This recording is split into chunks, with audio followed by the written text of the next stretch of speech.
Good morning. குளிச்சுட்டு வந்து உடம்ப தொடச்சிட்டு இருக்கும்போது கழுத்தில் போட்டிருந்த ஜோமாலாம் இருந்துருச்சு பாருங்க. வேகமாக துணி மாற்றிக்கிட்டு மார்னிங் பிரேக்ஃபாஸ்ட் சாப்பிட்டேன். தயிர் சாப்பிட்டு லாஸ்ட்டாக காஃபி குடித்தேன். ரொம்ப நாளாக இந்த 2 பார்சல் ஓப்பன் பண்ணாமல் வச்சுட்டு இருந்தேன்.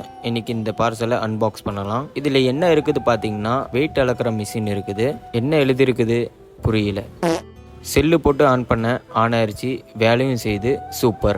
2வது பார்சல் பார்த்தீங்கன்னா தங்க செயின். ஒரிஜினல் வாங்க தான் தகுதி இல்லை, அதனால தான் டூப்ளிகேட் வாங்கியிருக்கேன். பார்க்க ரொம்பவும் நல்லா இருக்குது. இடத்த சுத்தம் பண்ணிட்டு வேலைக்கு கிளம்பிட்டேன். ஆன் த வே. வேலைக்கு போகிறதுக்கு முன்னாடி ஐஃபோனுக்கு கவர் வாங்குறதுக்கு வந்தேன். எனக்கு இந்த கவர் பிடிச்சிருந்தது, என் ஃப்ரெண்டுக்கு இந்த கவர் பிடிச்சிருந்தது. அவனுக்கு பிடிச்ச கவரை வாங்கிக்கிட்டேன். அதுக்கப்புறம் கவர் கூட சார்ஜரோட கேபிளை ப்ரொடெக்ட் பண்ணுற மாதிரி அதுக்கு ப்ரொடெக்டர் வாங்கினேன். யூஎஸ்பி கேபிளில் சுற்ற ஆரம்பித்தேன்.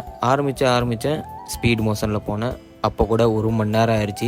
ஒரு வழியாக சுற்றி முடிச்சாச்சு. ஃபஸ்ட்டு வீட்டுக்கு வந்து ஜோமாலாவை மாற்றினேன். இந்த ஜோமாலா பார்த்தீங்கன்னா 5 வருஷத்துக்கு அப்புறம் நான் கழுட்டுறேன். அதுக்கப்புறம் பழைய ஜோமாலா சாமி ஃபோட்டோ கிட்ட வச்சுட்டு சாப்பிட உட்காந்தேன். அம்மா கையில் செஞ்ச சாப்பாடோட ருசியே தனி. சாப்பிட்டு முடிச்சுட்டு கொஞ்ச நேரம் சின்னதாக ஒரு ரெஸ்ட் எடுத்தேன். ஜிம்முக்கு வந்து மூஞ்செல்லாம் கழுவிட்டு மூஞ்சை நல்லா தொடச்சிட்டு சாக்ஸும் ஷூவும் மாட்டிக்கிட்டு ரெடி ஆகிட்டேன். நான் எந்த ஜிம்மில் கிளீனராக இருந்தேனோ அதே ஜிம்மில் இப்போ நான் ட்ரெயினராக இருக்கிறேன். Work out time.